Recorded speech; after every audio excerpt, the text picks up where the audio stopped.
Good morning everyone, today we're taking a brand new video from Goji Center about what it feels like to be eaten by the Bloop. If you don't know what that is, I'd recommend checking out a previous video as well, and they took the fictional Bloop and made it a sort of reality based one. And it's actually kind of fun.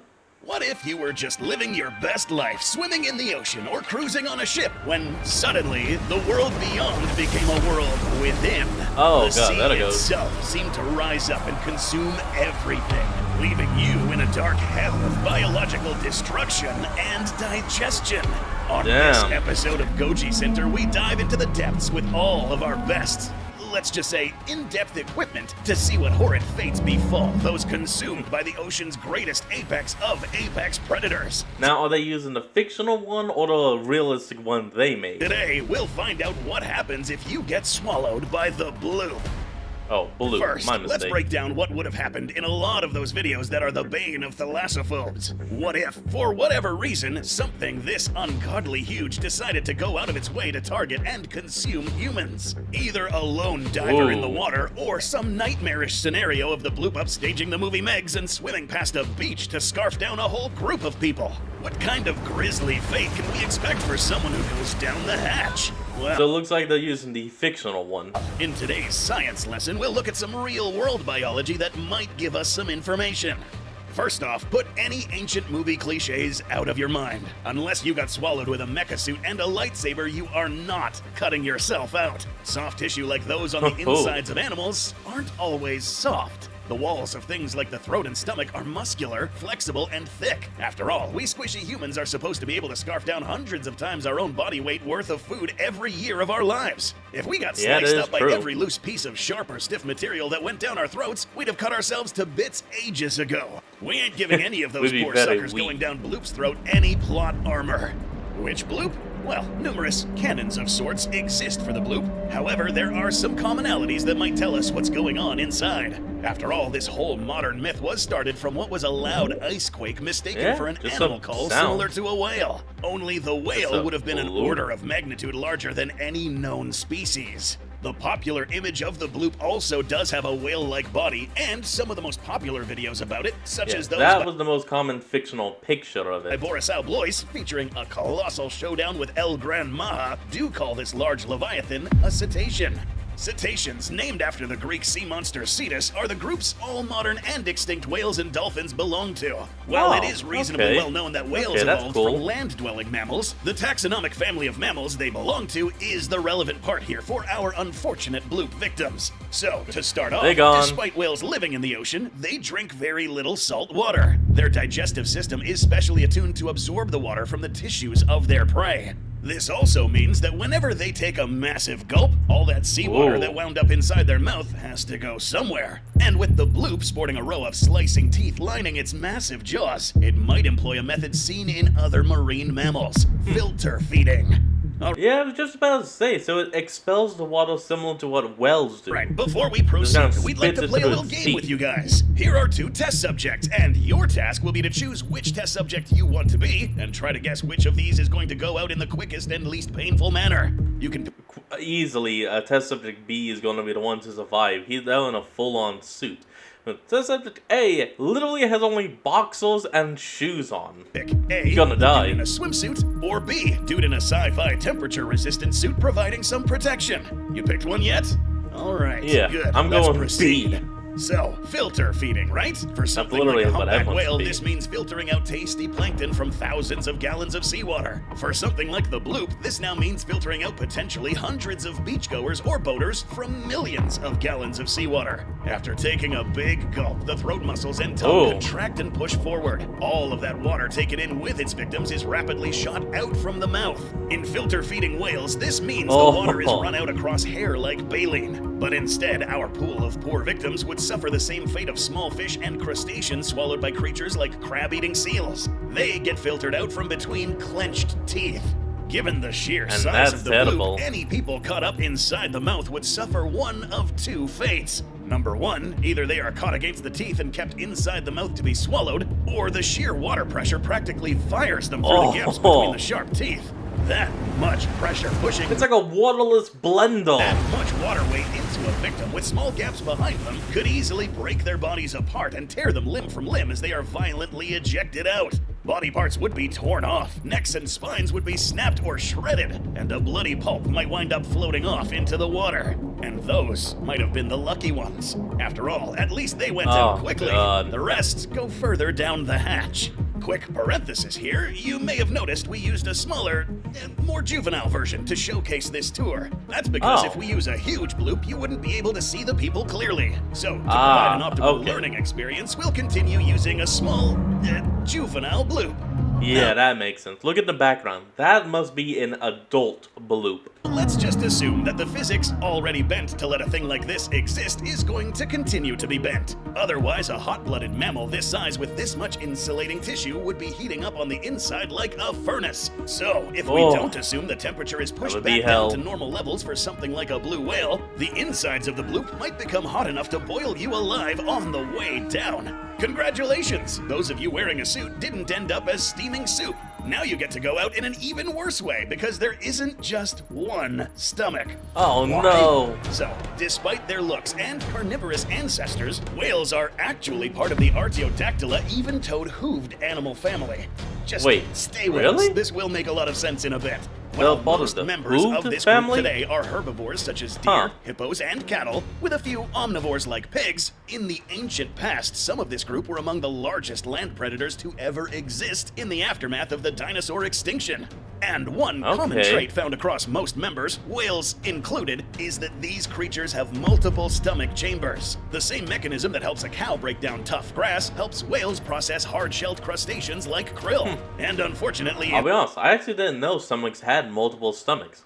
I'm sorry, I meant to say I did not know whales had multiple stomachs. I said stomach. In our scenario, twice. some not so hard-shelled people. Entering the first chamber, the four-stomach compartment, doesn't mean a direct dunking into the stomach acid yet. Keyword being yet. But abandon all hope, ye who enter here. Instead, this compartment is full of digestive microbes that help in breaking down certain keratinous structures. For our unfortunate bloop victims, this means nails, hair, and skin start breaking down, softening, and sloughing off after they are covered in vats of pre-digestive enzymes and microbes. That's Someone would have to survive asphyxiating to death from all the gases produced by these microbes, replacing a lot of the oxygen with toxic levels of carbon dioxide and methane.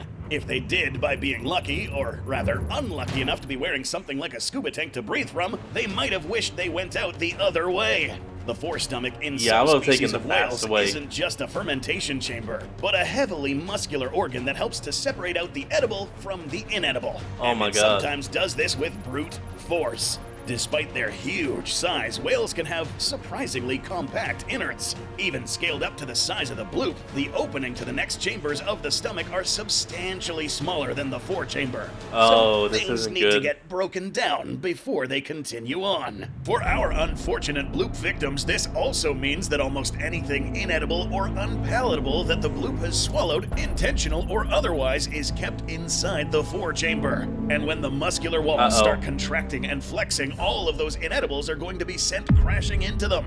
There would be no time to get your bearings or try to escape. Within moments of arriving, you would find yourself with thousands of pounds of broken bones, squid beaks, rocks, and other swallowed objects falling on you like an avalanche, as parts of your body are sloughing off. In effect, this is terrible. Some whales chew with their stomach, and this whale of a whale is no different. Ground and crushed into a pulp, the edible meat floats to the surface as what is left of you joins the grinding remains. Some of one victim's bones might wind up helping crush a future victim. The rest is shuffled into the main digestive stomach chambers to be further broken down and consumed. Terrible. Anything I don't like that this. Remains would be spat up eventually to litter the seafloor with whatever is left. At this point, there wouldn't be a point to covering the rest of the digestive journey. Even if a victim somehow survived the violent journey through the mouth, somehow had their own oxygen supply, and somehow was inside something sturdy enough to avoid being crushed to death, getting dunked into thousands of gallons of digestive acid would be curtains for anybody. There it goes. Dead men tell no tales in the sea, and the victims of the bloop suffered probably one of the most horrific of all fates, depending on what step they perished in. Alternatively, the bloop might have the ability to produce its own kind of wax, similar to what sperm whales do. This wax, called ambergris, coats material that gets stuck in the forestomach and helps it get back up when the whale needs to hit the purge valve. This wax can sometimes wind up on beaches, at first smelling like straight-up feces, but after it ages, it has a distinct aroma that sometimes ends up being used in some high-end perfumes. And not just that. And ambergris is extremely valuable. Like, even a small nugget the size of a computer mouse could sell for a couple $100,000. So, some vacationer or fisherman could perhaps discover a human skull embedded within the waxy capsule as all that would remain of you.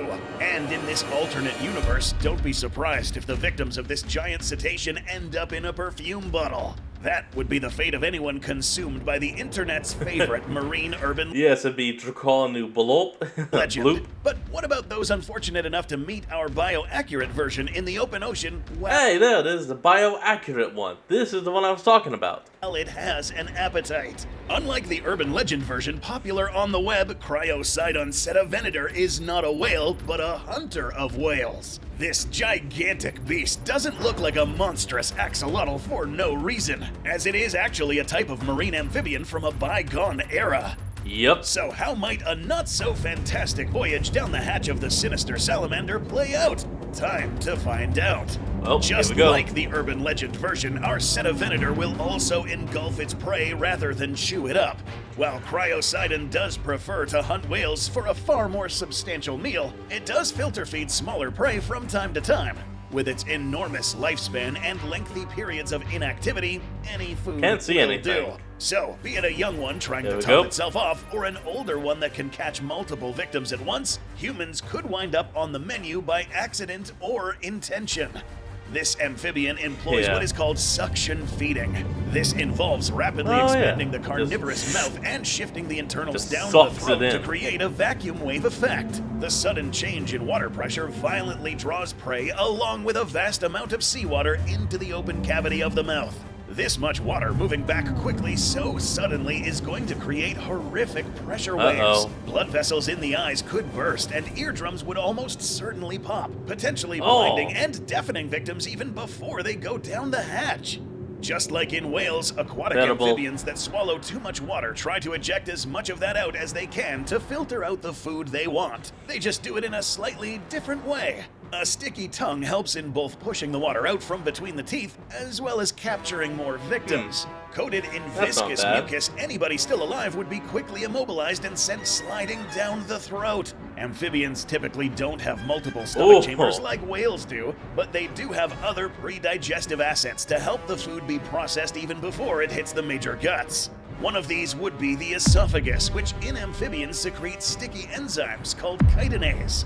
These serve a similar function to the forestomach agents in whales, weakening and corroding parts of the body to make them softer and easier to digest. I don't Paralyzed, like that look. blind, probably deafened, and coated in enzymes, the next fate of Cryocidon victims might just be one of the most horrific of all, depending on how active the amphibian is. Because Cryocidon is an amphibian, not a mammal, it's capable of what is called mesothermy. Mammals, which are always active and hot-blooded as endotherms, or inner heat, meaning their body naturally... Oh no, that's right. As a mesotherm, it can change its body temp to whatever it needs, to be boiling hot or freezing cold. Produces its own heat by burning calories for energy. Most amphibians are ectotherms, or outer heat. They rely on outside temperatures for most of their body regulation. Mesothermy is the in-between of these states. In these kinds of animals, often localized parts of the body can be manually heated up to increase activity or speed up digestion. Great white sharks are one such example in the ocean. As talked about by YouTube Science Education Facts in Motion, these sharks insulated muscle movements and have a unique circulatory system to keep their core body temperature nice and toasty by powering it with heat from sources like their swimming muscles. This helps with both swimming stamina, activity levels, and digestion, as a warmer body digests food faster. So, if Cryocidon was up and active, its internal stomach would be heated like a furnace. This is actually the least worst outcome for anyone who survives the trip to the stomach cavity. At least it means the stomach was producing plenty of acid to break down their body very quickly so that they can be digested. It would only take maybe a few minutes. But if the Titanic tadpole decided to take a nap, however, that's where it Oh no, arguably that'd be gets even even worse. worse. When amphibians decide it is time to rest, they have a remarkable ability to shut off and render some parts of their body dormant to save energy. So, if the cryocidin had already eaten well and had plenty of nutrients already broken down further along in the digestive system, by the time a human hits You the can just stomach, take a the freeze victim nap. may land in a nearly vacant chamber. The amount of stomach acid would be lessened, the air and other gases would be pumped out, surroundings grow cold, and they would just be left there. Paralyzed, that 3D model is half-digested, broken. possibly blind, and left to nearly rot as the living tomb that had consumed them decides to rest and hibernate. You would not want to be the leftovers for the god of the frozen seas. God, At that no. point, you might almost wish another titanic force, like a horned sea serpent from a bygone era, might arrive to challenge that whale-hunting god, both to keep either from consuming more and perhaps speed up the fate of any condemned to its cavernous void. Yeah, I think that was their way of suggesting to go check out the combat video they made of bioaccurate Bloop versus bioaccurate a giant mouth. I can't speak Spanish. Anyway, I hope you all enjoyed this. Remember to like, comment, and subscribe for more. Link to the original will be in the description below, and I'll see all of you next time when we flick back on. Till then, this is Fox, signing out. Peace.